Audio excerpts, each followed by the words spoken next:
What's up, everybody? Marty Martin here. This is the Geeknik Podcast. I am your host. Well, they just keep coming at Mike. They keep coming at Michael. Now, it's been a minute. It's been a while since I posted a Michael Jackson uh, video. As a matter of fact, it was like my fourth video that I uploaded on this channel. Um, if you go on my list of videos on my channel, it's actually shown to be as my second video, but I had to take down 3 or 4 other videos to avoid getting a copyright strike for some other videos I did on video gaming. But besides that, that actually has the most views on my channel. I almost have like 900 views on that episode, and this was like right after Leaving Neverland came out. And I knew I was going to get some views, like 50, but I didn't know that I was actually going to be getting closer to 1,000. So that was pretty like, oh, whoa, okay, like, that was big. But yeah, since then, I haven't really done anything because I didn't want to give these clowns attention, Wade Robson and James Safechuck. I just think, we should just ignore them and let this should all be forgotten. But man, they are not letting it go. They are not letting it go. Wow. So this was reported by The Mirror, a tabloid site. This guy named Peter Andre, and it says Peter Andre told he had a lucky escape with Michael Jackson, but still believes he's innocent. So let's see what the Brits wrote about this. So here's what I gotta say about this, okay? And the title of this video is a bit of a clickbait. It is. I just want you guys to watch it, okay? The United Kingdom hates Michael Jackson. What I mean by the United Kingdom, I'm talking about the UK press, the media there, the Brits. And I call the British assholes Brits. I have no respect. The British tabloids, the British media, Channel 4, especially Channel 4. I got no respect for those idiots. But aside from the UK, France, Germany, Italy, even Spain, even China, they're actually questioning the credibility and validity of James Safechuck's and Wade Robson's claims of them being abused by Michael Jackson.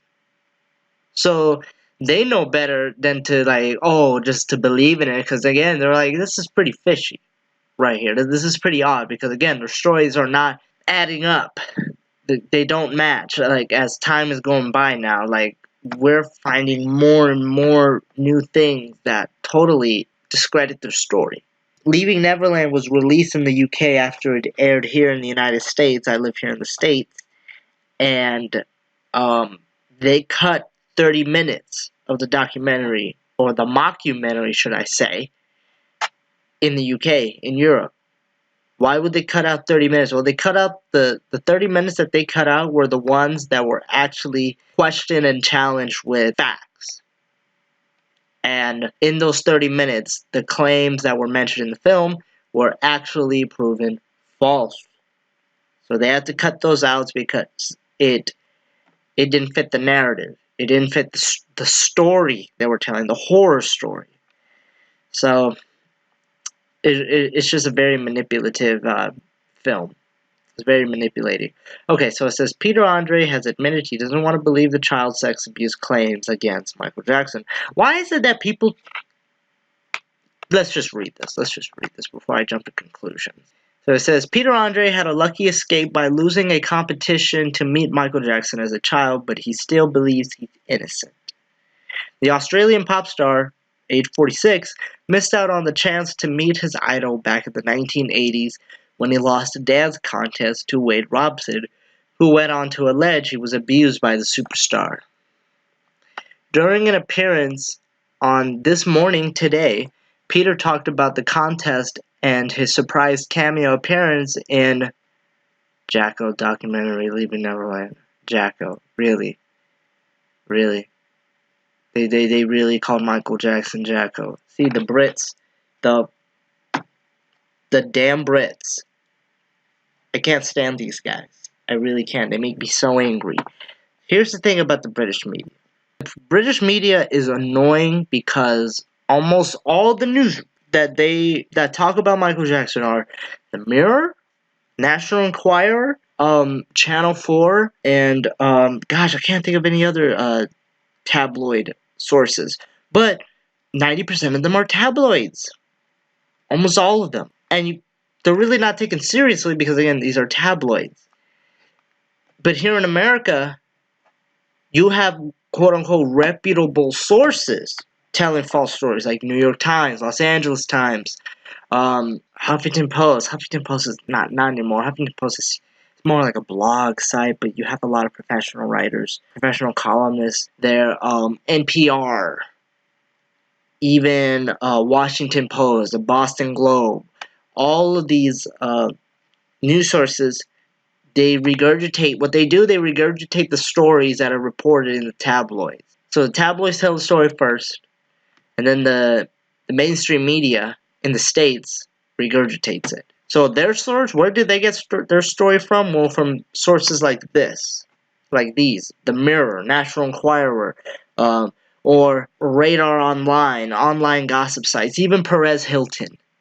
Let's continue here. Host Philip Shitfield, whatever his name is, said Peter was incredibly lucky to lose the competition. He said, if those allegations by Wade Robson and James Safechuck are true, you were incredibly lucky to come second. However, Peter went on to insist he is still trying to believe in Michael's innocence. I'm not going to say Jacko. I will not say Jacko. No. I refuse to read any article. If it says Jacko on it, I'm going to put Michael on it. Or I'm not going to read it at all. But I'm doing this for the channel here because I feel like this is a topic that needs to be discussed regarding the British media. Okay, so let's continue here. Oh. He said, in saying it like that, the thing is for me, it's really hard for me. Let me explain it this way. I really hope I am not speaking out of line here. People have belief and they have faith in something, and if you were to go to someone and say this belief of this faith you have had all this time is not real, it's wrong. It takes a minute whether you are going to believe it or be, whatever that means, if you believe it, to accept it. For me, I don't want to believe it, but then again, if there is any truth in something, you can't ignore either. At the moment for me personally, it's a difficult situation, and I pray it wasn't true. The Australian singer, 46, was just a child when he entered a 1987 dance competition which offered youngsters the opportunity to win a face-to-face with the Thriller star. Peter came second in the contest, which was won by Wade Robson, who went on to allege Jackson sexually abused him. Wade was actually too young to enter the competition at the time, and if he'd been caught, Peter would have won the competition that would have introduced him to Jackson. It says Peter is trying to believe in Michael's innocence. After winning the contest, Wade danced with the King of Pop at a concert in Australia the following night. He was befriended by the superstar and went on to move to America, where he alleges he was groomed and then sexually abused by Jackson. Robson's harrowing story was featured in the Leaving Neverland mockumentary alongside that of James Safechuck. Okay, yeah, this is pathetic. This whole article, this whole story, definitely believe that Michael was a pedophile. Now I'm going to state this every single time when I do a Michael Jackson video. Yes, I am a fan, but I look at things.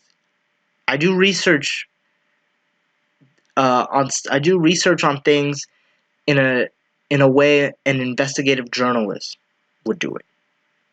I'm not going to defend Michael Jackson because I'm a fan. I'm going to defend him because with all the evidence there is evidence of his innocence. There's nothing that proves that he is guilty, but there's more proof that all the accusers, Jordy Chandler, Gavin Arvizo and his family, and Wade Robson and James Safechuck, all of these people, all of their stories are false. There's evidence of it, and the media will not look at them because there's no money in it. Those stories, the evidence that proves that they're telling lies, that causes a lot of damage in the industry of yellow journalism, of gossip magazine. It destroys, like Tom Mesereau. When Tom Mesereau caused the press billions of dollars for defending Michael Jackson in court because, let's face it, Tom Mesereau, I mean, had it not been for him, I don't think there would have been any other lawyer that would have been the best for Michael Jackson other than Tom Mesereau. And because of that, the jury said, you know what, this guy is innocent. This guy is innocent. Because Tom Mesereau was pointing out things that the jury didn't even notice or pay attention to. And of course he was asking, the defendants, well, Gavin Arvizo and all the other witnesses, the hard questions and challenged their claims. And then, their stories were falling apart. Because of him defending Michael, when the jury said that he was not guilty on all counts, there were stories that the press, they already had newspapers already written, already printed. They just needed to distribute them. Like, they were ready to print them. They were all ready to announce the guilty verdict. But, plot twist, surprise, innocent. Innocent on all counts. Yeah, Tom Mesereau is an enemy to the tabloid media, to the mainstream media. Big enemy. So he cost them billions of dollars. Not millions, not hundreds of millions, billions, worldwide. This is what Michael had to say in a Barbara Walters interview right here. And by doing that, this is their time for this, and this you should not do. You should not say he's an animal. Should not say he's Jacko. I'm not a Jacko. I'm Jackson. How do you feel when they call you Wacko? Yeah, Wacko Jacko. Where did that come from? Some English tabloid. I have a heart and I have feelings. I feel that when you do that to me. It's not nice. Don't do it. I'm not a wacko. There are those who would say that you add to the attention. No, I don't. Well, the masks, the mysterious behavior. There's no mysterious behavior. There's a time when I give a concert, I like to have as many people want to come can come and enjoy the show. And there's a time where you like to be in private when you put on your pajamas, go to sleep, cut off the light, and lay down. That's your private space. You go in the park. I can't go in the park. So I create my own park in Neverland, my own water space, my movie theater, my theme park. That's all for me to enjoy. Now, I mean, here's the thing. Michael did draw a lot of attention. And Michael did like attention, but it went too far. That was the problem. He did like getting the attention. He just didn't like it when it crossed the line. When you start having stalkers, when they start invading your property and everything, and then once they start telling false stories deliberately, then that's where it's like, okay, that's too far. That's too painful. So, I mean, come on. Like, I don't think Michael Jackson realized some of the things that he did backfired on him. Maybe, I'm pretty sure he did. He realized that when the 2005 trial happened after the second allegation. I think that was like a wake-up call for him, and that's why he left the States and, never went back to Neverland. But check this out right here. So there are people that believe Michael Jackson is a serial pedophile, a serial rapist. Do you think that a pedophile, because if you think about it, look at it like this, pedophiles are cowards.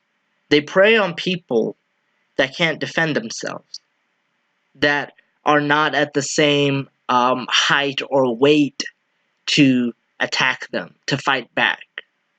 They prey on the young, the innocent, and the defenseless. It's very cowardly, and they get a rush from that. So, you mean to tell me that a mega superstar, king of pop, Michael Jackson, would open a whole theme park on at his home in Neverland Ranch, and he has cotton candy, cookies, chocolate bars, arcade games, Disney movies, animals, roller coasters, the Ferris wheel, bumper cars, you name it. Do you really think that Michael Jackson would draw attention on himself? Because, first of all, the world is we already live in a perverted, paranoid, cynical world. People's mindsets, we always think people have a motive or they have an agenda, especially when they do good things. Because the thing is, people think, oh, they don't I'm talking about the people that believe Michael Jackson is guilty.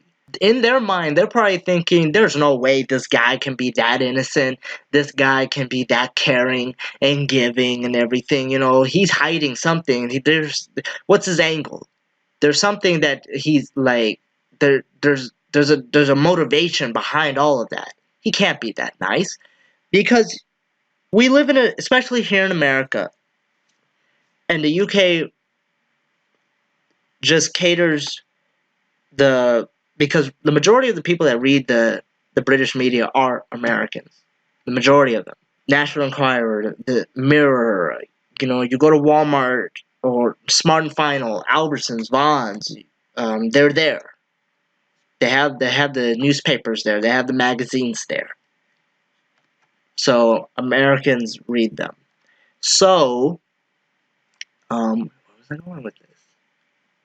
Do you think, because again, we had the 60s and 70s and 80s, we had the serial killers and the rapists.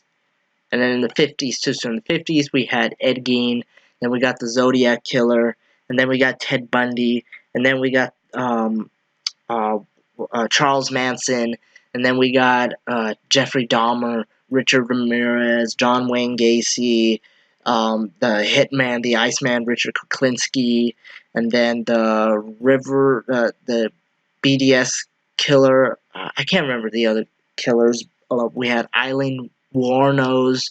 We had so many stories about these sickos, these freaks. But Michael Jackson, why would he draw so much attention on himself? And, all of these stories that happened from the past 40 years are, don't you think people would already be suspicious, and then the accusations would just be coming out like crazy the moment he opened Neverland Ranch, the moment he's seen interacting with kids? I just find it very odd that a pedophile would be drawing attention on himself in public. Because if you think about it, a lot of these pedophiles that end up like getting caught, so like for example, like Jared Fogle, the Subway guy. Okay, him. No, we don't know who Jared Fogle was. We don't know anything about his personal life. We don't know about the quote-unquote charity work that he did, or his volunteer work he did with kids. We didn't know anything about that. No one did. Until finally, the FBI did a sting operation, and then finally, we caught the guy. We caught the sicko. He did all of that behind closed doors. Like, no one was suspicious. Okay? And it worked great for him because he wasn't a mega superstar.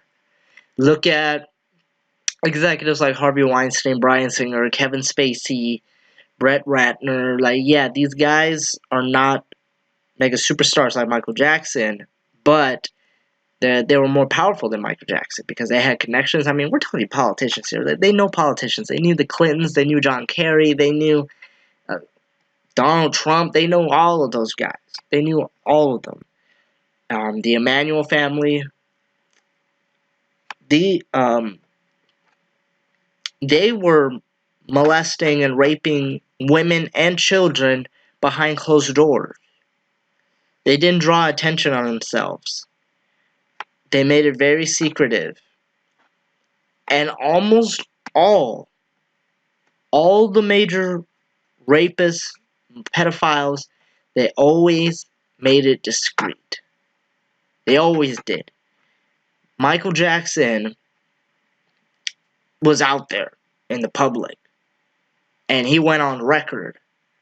And he told Martin Bashir... He's had a lot of suffering in his life. Yeah. When Gavin was there, he talked about the fact that he shares your bedroom. Yes. Can you understand why people would worry about that? Because they're ignorant. But is it really appropriate for a 44-year-old man to share a bedroom with a child who is not related to him at all? That's a beautiful thing. That's not a worrying thing? Why should it be worrying? Who's the criminal? Who's Jack the Ripper in the room? Okay, so that right there, he already knows the difference between, pedophile and, he knows what's right and what's wrong. And he's making it very clear that that is not his intention. He's not doing anything inappropriate in his mind. He definitely knows that that's not his intention. He's definitely not harming the child. This is a guy trying to help heal a child. I'm sleeping in a sleeping bag on the floor. I gave him the bed because he has a brother named Star. So him and Star took the bed. What kind of name is Star you give to your son? What's up with these weird names? Gavin is normal. You got a brother named Star? I'm telling you, some of these names that these parents give to their kids is child abuse. I hope that kid changed his name because he could have... Man, that kid probably went through so much bullying in school. Star. Yeah. Anyway, that's totally off topic. Bed, and I'm on the floor in the sleeping bag. Did you ever sleep in the bed with them? No. But I have slept in the bed with many children. I sleep in the bed with all of them. When Macaulay Culkin were little, Kieran Culkin would sleep on this side, Macaulay Culkin's on this side, his sister's in there. We're all just jamming the bed. Then we wake up like dawn and go in the hot air balloon. We have the footage. I have all that footage. Is that right, Michael? It's very right. It's very loving. That's what the world needs now. More love. More... The world... What kind of pedophile would do that on live television? The most watched interview on television since the Monica Lewinsky interview of Princess Diana. Who does this? Who openly admits sharing a bed with kids or having kids sleep over? And he's saying it all nonchalant, normal. And he says it with enthusiasm and happiness and everything. No pedophile does that. None. You look up every single interview of a pedophile on YouTube. They never talk about it with enthusiasm. They never talk about it with wonderment or none of that. They just don't. They don't. So that right there, and he already knows that pedophilia is wrong, and he's making it very clear that no, that's not how that is. The world needs a man who's 44 sleeping in a bed with children. No, you're making out. Well, tell me, help me. You see. He knows what he's insinuating here. Michael understands the connotation and, how people view that odd situation, okay? Because again, I'm gonna go on record. I'm gonna make this very clear. As much of a Michael Jackson fan I am, that is inappropriate. You don't share a bed. You don't even have sleepovers with young boys at your home. You don't. You just don't. It's inappropriate. I'm not gonna say it's wrong because wrong we're talking about in a moral sense because morality does not apply here. it doesn't fit here. Morality involves like pedophilia or something that's just heinous. It's just perverted. Sharing a bed is just inappropriate. It's crossing boundaries. You just don't do that. It's not right. That's not your position. That is not your role. You are not the child's guardian or parent. You just don't do that. So, but, you know, I wouldn't go, and again, people throw the word pedophilia around so loosely today in the 21st century, especially in the past 10 years. It's just, you know, like, they throw the word Nazi around, they throw the word racist around, pedophilia. I mean, what is it at this point? What is a Nazi? What is a racist? What is pedophilia? You know? You can't even have two sexes or two genders anymore in this day and age. It's like we change definitions all the time. I mean, well, changing definitions of words is inevitable. It's happened since the dawn of time.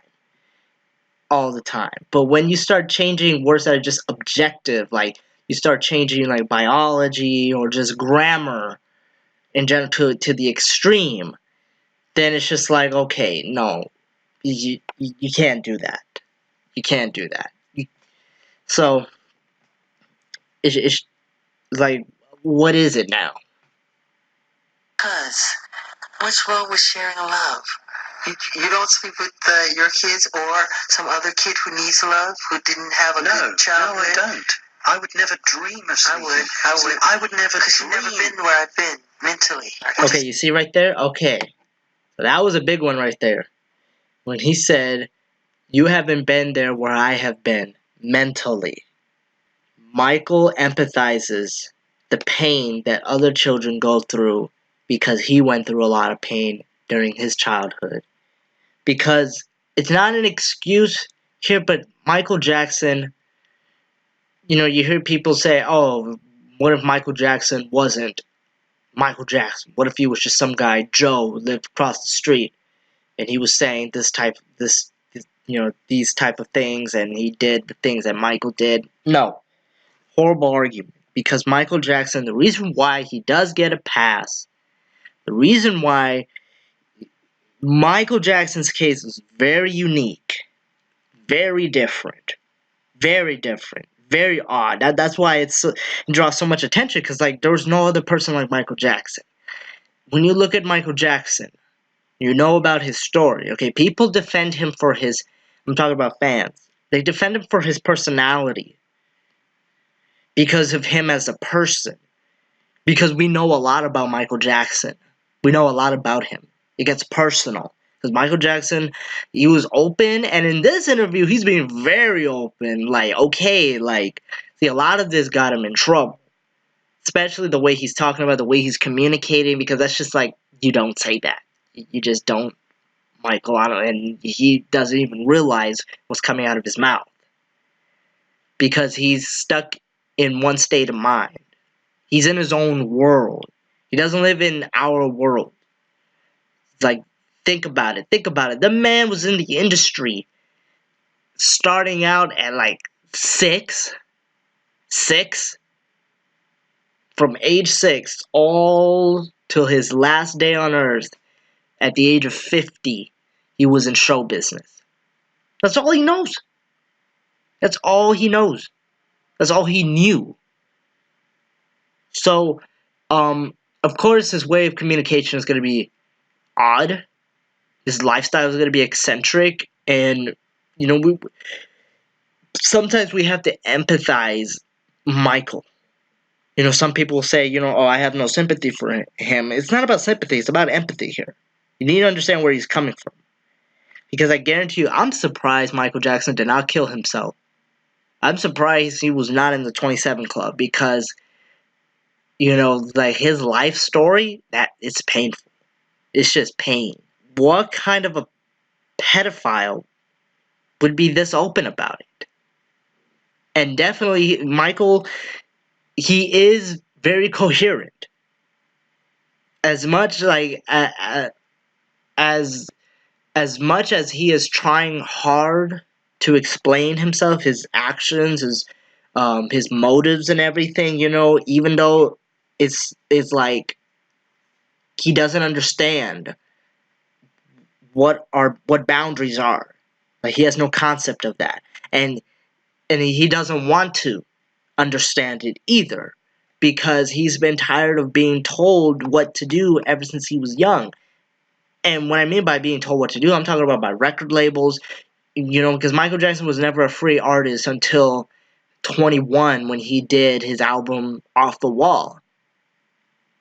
Since 1978, 1979, since then he became an independent artist. Like he did things on his own terms.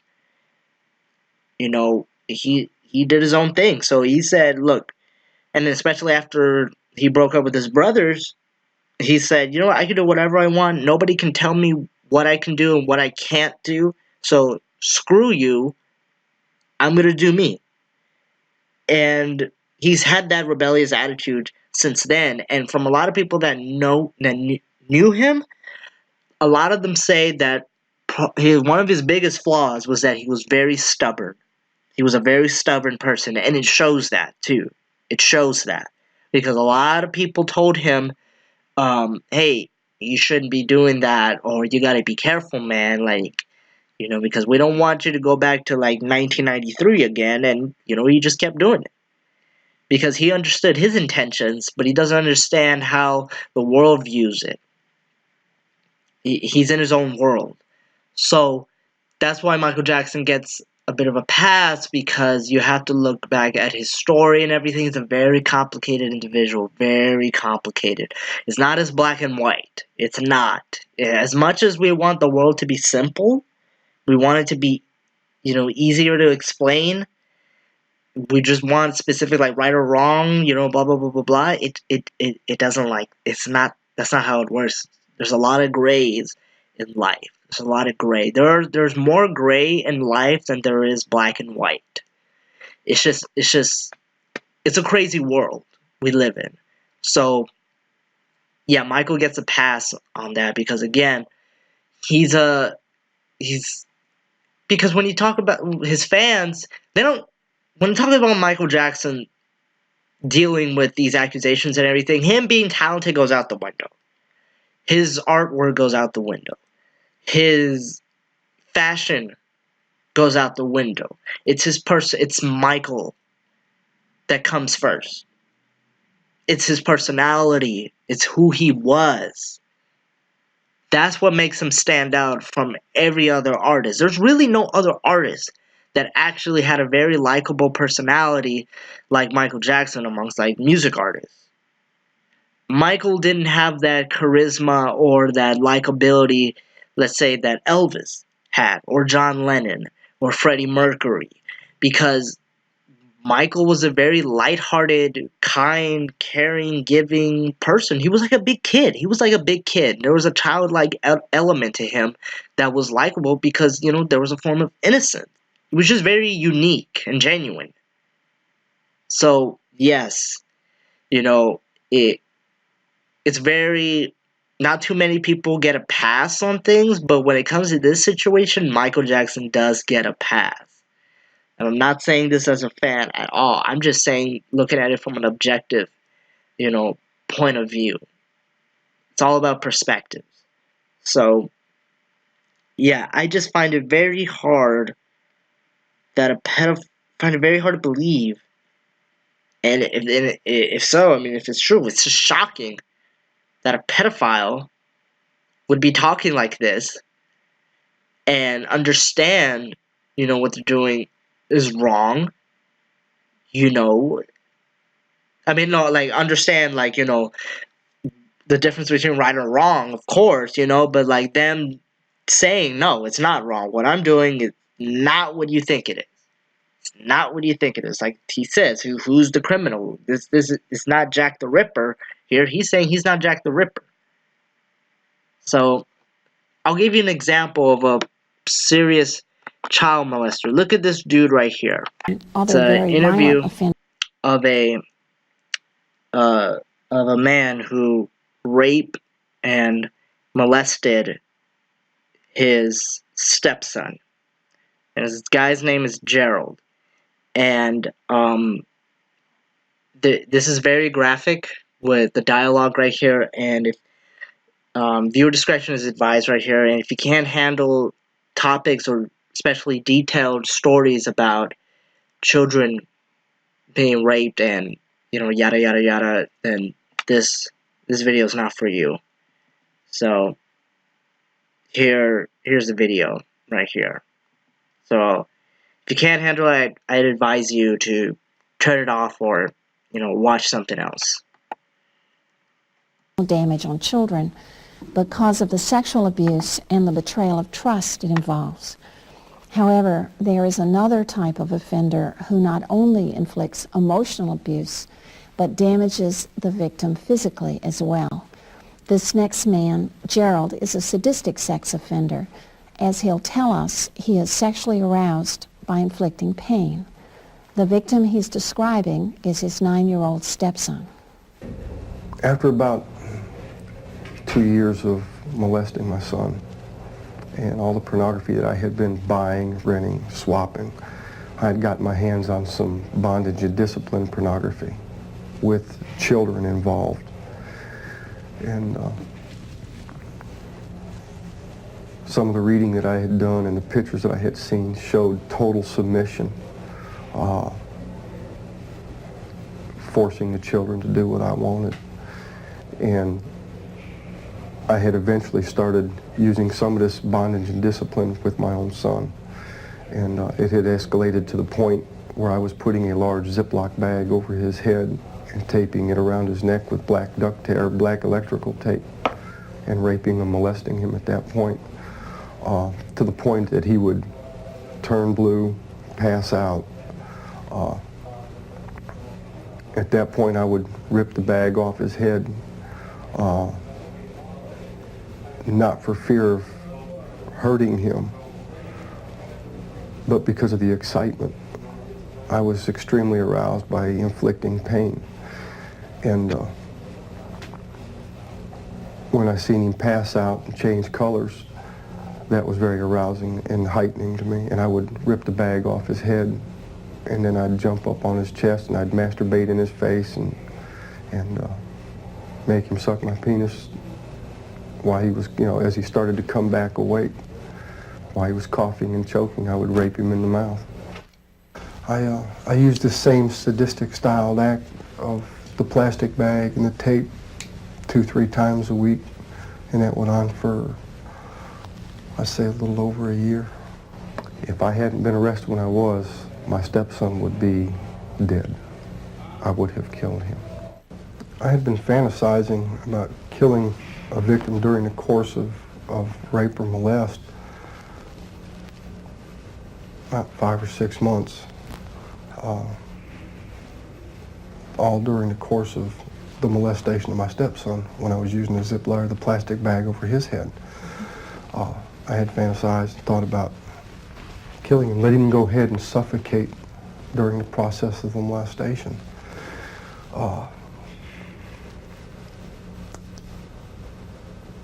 I believe it would have been maybe as short as another month or two, and I would have actually killed him if I was not arrested.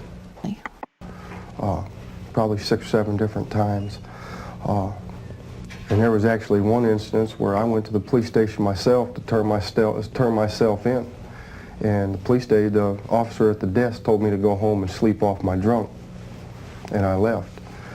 If it wasn't for the fact that my landlord had found some pornographic pictures of my son in the attic of the home where we were living, I would probably still be molesting. As you might expect, Gerald didn't confine his sexual assaults to 14-year-old boys. I've been raping and molesting for over a period of 25 years, and I have in excess of 300 victims. Hands-on victims? All hands-on victims. Okay. How did you get access to so many victims? Children are on the street all the time. I created my own opportunities. There were children at stores. I had picked some children up at the stores, at the penny arcades, and I have snatched some off the street. Now, did you By pick them up, do you mean by grooming? You talk them into it, or do you mean violently grab them and kidnap them? Sometimes there had been some violent kidnapping, snatching a child off the street, pulling him into my car, taking him to a deserted area, raping and molesting him, and then taking him back to where I had snatched him from. There had been instances where I would groom the child with toys, money. I'd see a child in a store standing around the toy displays, and I would offer to buy the toy that this child may be looking at, and would actually walk up to the counter and pay for the toy and walk out of the store with the child and the toy. And then I would, after I had taken the child to a deserted area or a house that I had actually fixed up for the purpose of raping and molesting children, I would take the child back to the store where I had got him from and leave him off at the front door and leave. Gerald covered up his raping and molesting by living what might be called the double life. Friends and associates had no clue he was a violent man. I believe I feel more that I led a triple life. Okay. I was one way at home, I was one way at work, and I was a different way in the community. When I was at home, I was a molesting monster. I would rape and molest. When I was in the community, I was more of a stalker. I would be stalking people, stalking children, looking for victims. When I was more with my employers or the in crowd that I was in, it was something, I was completely different as, I'm the perfect individual, have a good paying job, drive a nice car, dress nice, and go to a lot of high class, fancy places. And this is the life, this is what I would portray to the people that I wanted them to see. My friends, my employers, business associates. This is what I would portray to them. What people didn't know about going on in my home was a lot of extreme violence. Beating my son up, beating my wife up. If my wife wouldn't have sex with me when I wanted it, where I want, or how I wanted it, I would beat her up and then rape her after I'd beat her. I had beaten my son into unconsciousness a number of times. And then I would keep him, sometimes kept locked up in the house until his bruises healed up. Keep him away from school, keeping him away from his friends. Nobody around me knew what I was doing. Nobody around my community knew that I was such a violent individual in the home. If they did, they never said anything, but I don't believe they ever knew, because I was completely and totally different outside of the house once I left the home. Even sadists often make thinking errors to rationalize the abuse, but these errors are different from the errors that non-sadists make. While non-sadists tell themselves that they are loving children, sadists such as Gerald often tell themselves that their victims deserve the treatment that they are getting. Well, I devalued all children, both step-in biological children and others' children. Mostly others and my stepchild. I told myself that my stepchild, because he wasn't mine, because he wasn't my biological son, that he was less than human anyway. Other people's children that I had raped and molested, they weren't mine. They weren't my biological children, so it didn't make any difference to me. I viewed children as a piece of meat. To me, children were a toy. Do what I wanted with and then throw it away. Gerald did make one unusual thinking error, which is not typical for this kind of offender.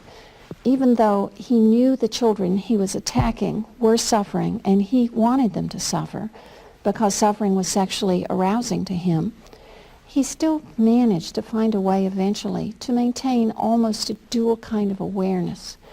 He was able to enjoy the suffering and at the same time still tell himself the child wanted it to happen. The thinking process that I used it with pain and how arousing I found it was if a child was screaming, I would tell myself that, you know, the child's not really hurting, because I know in all reality I know I was hurting the child. But the only way that I could continue the act was to tell myself that I wasn't hurting the child. I really wasn't hurting him or her. And I found the more I told myself that, the more I believed it. And then I found that if the child tried to pull away or would scream, holler, cry, and all my lying to myself would enhance that and make it more arousing to me. And the pain, the aspect of inflicting pain was extremely arousing. It was something that had taken time to build up. It didn't just happen. It took time to build that up. And after a while, I could actually take and turn it around to the child was screaming because they wanted more. The child was screaming actually because they liked it. The child was screaming because they wanted me to continue. And it's all turning it around and saying that well, the tears really aren't real for hurt. The screaming isn't really because of pain. It's that the person actually wants this to happen. And that's how I was turning it around. And I had told myself this so many times that I believed it.